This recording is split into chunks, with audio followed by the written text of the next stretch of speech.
Before commencing his public ministry, Jesus went into the wilderness to fast for 40 days.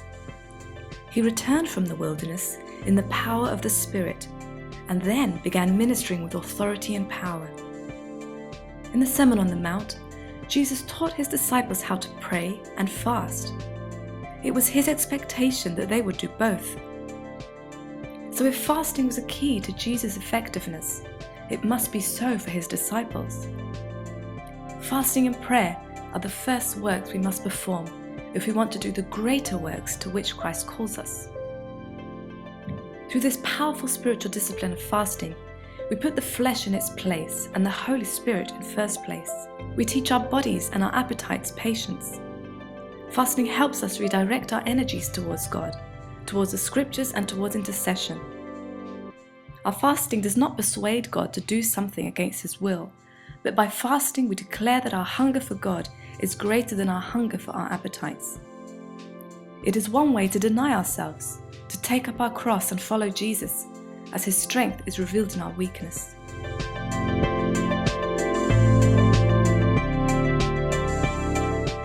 There are many ways to fast. In the Bible, fasting usually means going without food or fluids for a definite period of time, anywhere from a day or two to well over a month. Some fasts are routine, others are extraordinary or occasional and can be done individually or corporately. God may call us to refrain from something harmless simply in order to re-establish our priorities and promote self-control and self-denial over anything that would control us, such as work, entertainment, sleep, social media, money, or sexual relations. Different types of biblical fasts can be a practice for different purposes. In the Old Testament, fasting was often a prerequisite for revival. In the book of Joel, the people of God were challenged to declare a holy fast and call a sacred assembly. God then promises, "And afterward I will pour out my spirit on all people." In 1 Samuel 7, the communities fasted as a way of seeking the Lord's guidance.